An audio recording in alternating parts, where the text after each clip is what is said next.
الحمد لله على إحسانه والشكر له على توفيقه وامتنانه وأشهد أن لا إله إلا الله وحده لا شريك له تعظيما لشانه وأشهد أن محمدا عبده ورسوله الداعي إلى رضوانه فإنه بلغ الرسالة وأدى الأمانة ونصح الأمة وكشف الله به الغمة وجاهد في الله حق جهاده حتى أتاه اليقين اللهم صل وسلم عليه وعلى آله وصحبه تسليما كثيرا يا أيها الذين آمنوا اتقوا الله حق تقاته ولا تموتن إلا وأنتم مسلمون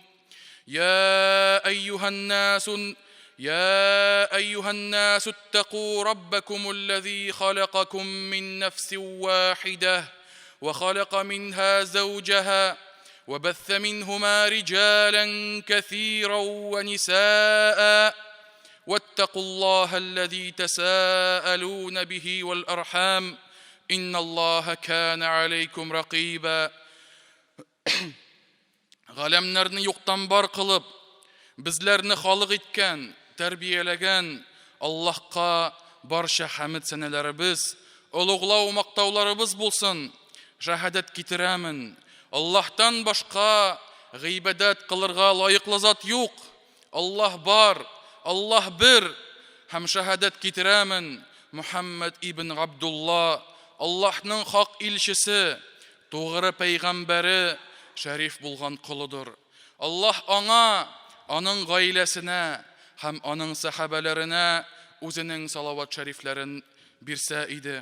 Аллаһ Раббыбыз изге китабында әйтә: "Эй иман китергән бәндәләр, Аллаһтан хакыйкый курку белән куркыгыз, тәкъвалы булыгыз һәм бары тик мөселман булып кына үлегез" диде. Әмма бәъд, мөхтәрәм җәмәгать, иң элек үземне һәм аннары соң сезне тәкъвалыкка чакырамын.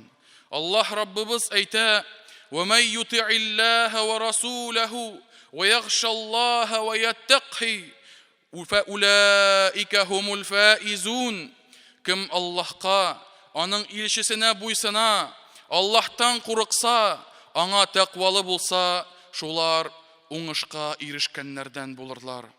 Икенче аятта әйтә: "Фабашшир ибад аллазина ястами'уна алкаула фаяттаби'уна ахсанah". Кулларымны җәннәт белән сөендер. Кайсылары сүзләрне тыңлап, шул сүзләрнең иң яхшысына гына иярәләрдер.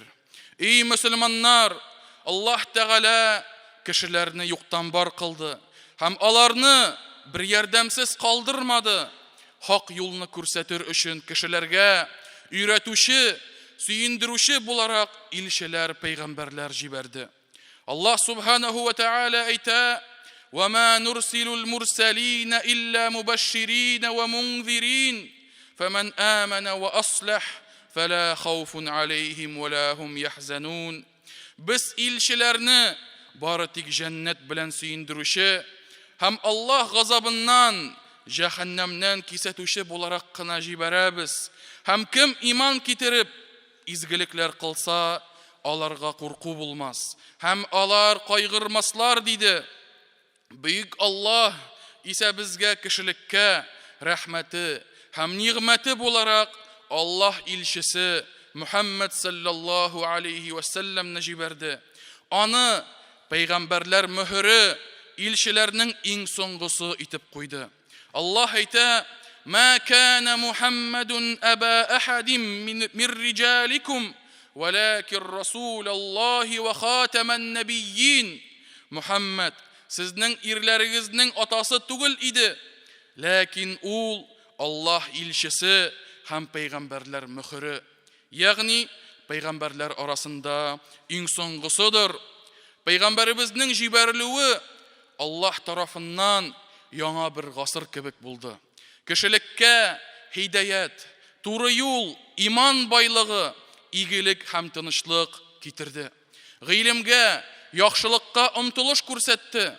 Аллаһ субханаһу ва тааля әйтә: "Лaqad manna Аллаһу 'алал муъминин إذ بعث فيهم رسولا من أنفسهم يتلو عليهم آياته ويزكيهم ويعلمهم الكتاب والحكمة وإن كانوا من قبل لفي ضلال مبين." Allah müminlerge rahmeti bularak үзләреннән үк пәйгамбәр җибәрде. Ул аларга Аллаһының аятларын укый, аларны чистарта, китапны, хикмәтләрне өйрәтә. Ә бит алар, ягъни кешеләр, элек ашык адашуда иделәр. Аллаһ табарака ва тааля пәйгамбәребезне сабый чагыннан ук тәрбияләде. Аңа күркәм сыйфатлар бирде. Аңа нигъмәте буларак гадел шәригать хөкемнәрен иңдерде. Мугъҗизаларын күрсәтте. Пәйгамбәребезнең фазиләтләре иксез-чиксез, санап бетергесез. Сахих Муслим җыентыгында килә. Пәйгамбәребез саллаллаһу алейхи ва саллям әйтте: "Мин кыямәт көнендә кешелекнең сәййиде, русча әйткәндә, господины булачакмын" диде. Иң беренче булып минем каберем ачылачак. Иң беренче булып мин шафагать кылырмын. Һәм иң беренче булып минем шафагатемә җавап бирелер ди. Пәйгамбәребез җибәрелгән вакыт бик тә авыр вакыт иде. Җәмгыятьтә, Мәккәдә, Гарәп ярымутравында зулымлык, үтерешләр, рәнҗетүләр киң таралган иде. Халыкта таркаулык, җаһиллек хөкем сүрә иде. Кешеләр Аллаһтан башка путларга, ташларга, ясалма яки уйдырма тәңреләргә табыналар иде. Һәм безнең пәйгамбәребез, Аллаһның аңа салават шәрифләре булсын, хаклыкка чакыручы булды. Кешеләрне бер Аллаһка табынуга өндәде. Җәмгыятьтә булган зулымлыкка, рәнҗетелүгә каршы чыкты. Туганлык, кардәшлек хисләрен ныгытуда тырышты. Хәтта Мәдинәгә һиҗрәт кылганнан соң иң беренче эше сахабаларны мухаҗирләре белән ансарлар арасында туганлаштыру, кардәшлек кылды. Һәм кешеләргә иминлек бирде. Биргән вәгъдәләрне үтәүдә нык булды, сүзендә торды. Аллаһ Раббыбыз әйтә: "Ва ма арсалнака илля рахматан лил аламин." Без сине, ягъни Мухаммад, сине галәмнәргә рәхмәт буларак кына җибәрдек дип әйтә. Пәйгамбәрбез саллаллаһу алейхи ва саллям үзе дә әйтә: "И кешеләр, дөрестлектә мин Аллаһның бүләк ителгән рәхмәте, ягъни сезгә, галәмнәргә Аллаһның бүләк ителгән рәхмәте" дип әйтә. Сахих Муслим җыентыгында икенче бер хадистә әйтелә: Пәйгамбәребезгә Мәккә мөшрикләре бу хәтле зарар, зыян салганнан соң сахабалар түзмичә әйттеләр: "И Аллаһ илчесе, бүтән мөшрикләрне каһәрләп, аларга бәддуа кылсаң иде" дип сорадылар. Һәм шунда Пәйгамбәребез саллаллаһу алейхи ва саллям әйтте: "Дөрестлектә мин ләгънәт кылучы булып җибәрелмәдем, мин рәхмәт буларак җибәрелдем" диде. Ә күпме генә мөселман бүгенге көндә Пәйгамбәребез үрнәгенә иярмичә, авызларын тутырып, пычрак сүзләр белән сасыталар. Әз генә хата күрсәләр дә, бик куркыныч дуа кылырга мөмкиннәр. Хәтта кайсы берләре балаларың игелеген күрмә дип әйтүчеләр бар. Аллаһ сакласын барыбызны да тел афәтләрдән һәм шушы кешеләрнең дуаларыннан. Мөхтәрәм мөселманнар, Аллаһ илчесенең өммәтенә карата булган рәхмәте нәрсәдә күренә? Ничек чалына? Аның саллаллаһу алейхи ва саллям өммәте өчен дәвамлы булган дөньясы бу дөньяда да, ахирәттә дә бәхетле булсалар иде дигән теләкләре. Мисал өчен, Пәйгамбәребез саллаллаһу алейхи ва саллям бер көнне Гайса пәйгамбәр сүзләре турында Коръәннән аятлар укыды. Гайса пәйгамбәр әйтте, Коръәндә килә: "Әгәр син аларны газапка тартсаң, алар синең кулларың. Ләкин әгәр син аларны гафу кылсаң, дөрестлектә син көчле һәм хикмәтледер" дип әйтә. Һәм шул аятларны укып бетергәннән соң, Пәйгамбәрбез саллаллаһу алейхи ва саллям кулларын күтәреп, "Эй Аллаһ, минем умматим" дип күтәреп дуга кылды һәм елады. Һәм икенче бер хадистә Пәйгамбәрбез саллаллаһу алейхи ва саллям хатыны Гайша анабыз, Аллаһ Тәгалә аннан риза булсын, дуга кыла. Гайша анабыз өчен дуга кыла. "Эй Аллаһ, Гайшага күрсәтеп һәм сиздермичә, һәм дә элек кылган һәм кылыначак гүнах хаталарын кичер" дип әйтә. Һәм шуннан соң, шушы дуганы тәмамлаганнан соң, Гайшадан сорый: "Минем дугам сине сөендердеме? Сиңа сөенеш керттеме?" дигәч, Гайша анабыз әйтә: "Синең дугаң ничек иттереп инде безне сөендермәсен" ди. Һәм әйе җәмәгать, Пәйгамбәребезнең дугалары кабул була. Аллаһ Тәгалә Пәйгамбәребезнең дугасын кире кайтармый. Һәм инде Пәйгамбәребез шуннан дәвам итә: "Аллаһ белән ант итәмен, бу минем өммәтем өчен һәр намазда кылына торган дуга" дип әйтте. Бу хадис Сахих Ибн Хиббан җыентыгында килә. Бер вакытны бер бәдәви, ягъни шулдан килгән, шулда яши торган бер кеше Пәйгамбәребез янына килгәч, һәм Пәйгамбәребезнең оныкларын үбүен күргәч, сорый: "Балаларыгызны үбәсезмени? Без аларны үпмибез" диде. Хәтта икенче бер хадистә әйтелә: "Минем 10 балам бар" ди, берсен дә үпкән юк дип әйтә. Һәм шунда Аллаһ илчесе моңа җавап бирә: "Әгәр дә Аллаһ синең калбыңнан, йөрәгеңнән мәрхәмәтлелекне алса, мин нәрсә эшлим инде" дип җавап бирде. Әйе җәмәгать, Пәйгамбәребезнең мәрхәмәтлелеге, шәфкатьлелеге кешеләргә генә тимәде. Хәтта хайваннар да Пәйгамбәребезнең рәхмәтеннән файда күрделәр. Пәйгамбәребез саллаллаһу алейхи ва саллям бер кешенең ишек алдына кергәч, һәм ул кешенең дөясе, ишек алдында торган дөясе Пәйгамбәребезгә килә. Күзләре яшьләнгән хәлдә һәм ыңгырашкан тавышлар чыгара. Пәйгамбәребез аның башын сыпырып, булай дип әйтә: "Бу дөяның хуҗасы кем? Кемнеке бу?" Һәм шунда хуҗасы табылгач, Пәйгамбәребез әйтә: "Бу дөя хакы өчен аны сиңа буйсындырган Аллаһ Тәгаләдән курыкмыйсыңмыни? Дөрестлектә синең дөяң аш тота һәм каты эшләтә" дип шикаят кылды ди. Һәм шуңа күрә Пәйгамбәребез саллаллаһу алейхи ва саллям хәтта хайваннарга да рәхмәте барып җитте. Безнең вакытта кызганыч, кайсы бер кешеләр хайваннарга мәрхәмәтле булу гына түгел, хәтта кешеләргә, үз туганнарына да вәхшиләр кебек булырга мөмкиннәр. Бит Аллаһ илчесе әйтә: "Мәрхәмәтле булганнарга Аллаһ та рәхмәтле һәм мәрхәмәтле булыр" дип әйтте. Һәм шуңа күрә мөмин мөселманнар тирә-ягындагы кешеләргә, туганнарга, танышларга мәрхәмәтле булырга тиешбез. Мөселманның игелеге, яхшылыгы кешеләргә генә түгел, хәтта хайваннарга да шалынырга тиешләр, хайваннарга да тиергә тиешләр. Аллаһ Раббыбыз безгә мөрәҗәгать итә: "Лaqad kana lakum fi rasulillahi uswatun hasana." Аллаһ илчесендә сезгә күркәм үрнәк бар иде дип әйтә. Пәйгамбәребезнең һәр сүзе, һәр эше безнең өчен идеал булып торырга тиеш. Аның үз-үзен тотышы, аның гадәтләре, аның йомшаклыгы безгә омтылырлык бер үрнәк булып тора. Аллаһ Раббыбыз Тәүбә сүрәсендә әйтә: "Лaqad ja'akum rasulun min anfusikum azizun alayhi ma anittum harisun alaykum bil mu'minina raufur rahim" диде. Сезгә үз арагыздан ук илче килде.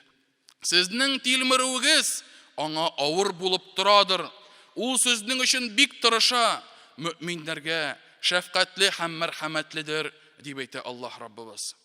Эй Раббым, безне Мухаммад саллаллаһу алейхи ва салламга иман китереп, Пәйгамбәребезгә иярүчләрдән булып, һәм аның сыйфатларына ия булсак иде һәммәбез дә.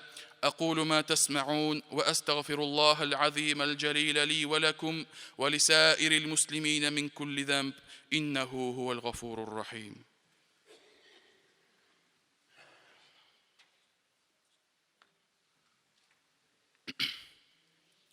الحمد لله رب العالمين له الحمد الحسن والثناء الجميل. Аллах Субханаху ва Тааля в Коране, обращаясь к посланнику Аллаха, саллаллаху алейхи вассалям, говорит: «Вама арсальнака илля рахматан лил алямин». Мы отправили тебя только лишь в качестве милости к мирам. В другом же аяте сказано: «Лакад манна Аллаху алял му'минина идh ба'атha фихим расула мин анфусихим ятлу алейхим аятихи ва юзаккихим ва юаллимухумул китаба валь хикма ва ин кану мин каблу лафи далалим мубин». Аллах уже оказал милость верующим, когда отправил к ним пророка из них самих, который читает им его аяты, очищает их, обучает их писанию и мудрости, хотя прежде они находились в очевидном заблуждении. Посланник Аллаха, саллаллаху алейхи вассалям, милость для всех миров. Его поведение, его нрав, его слова и дела были переполнены милостью и милосердием ко всем окружающим. Даже в трудные времена, в трудные минуты посланник Аллаха проявлял терпение и милосердие. В Сахих Бухари приводится хадис, где Абдуллах ибн Мас'уд, да будет доволен им Аллах, говорит: как будто я до сих пор смотрю на пророка, да благословит его Аллах и приветствует, который рассказывает об одном из пророков, которого избил его народ до крови, который, протирая кровь со своего лица, говорил: «О Аллах, прости моему народу, они ведь не ведают, что творят». Этого пророка посланник Аллаха, саллаллаху алейхи вассалям, приводил в пример. И как говорит имам Навави, то же самое произошло и с посланником Аллаха в день битвы при Ухуде. Разве это не является признаком его великого милосердия? Когда же его изгнали из города Таиф, закидывая камнями, когда он был опечален как никогда, и этот день был для него самым тяжелым, к нему пришел ангел Джабраиль и сказал, что может позвать ангела гор, который уничтожит это селение. И после этого посланник Аллаха, саллаллаху алейхи вассалям, сказал: но нет же, я надеюсь, что из потомства этих людей выйдут люди, которые поклоняются Аллаху и не предают Ему сотоварищей.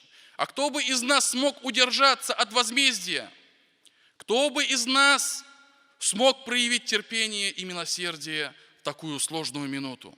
Но этим человеком, который смог, был наш пророк Мухаммад, саллаллаху алейхи вассалям.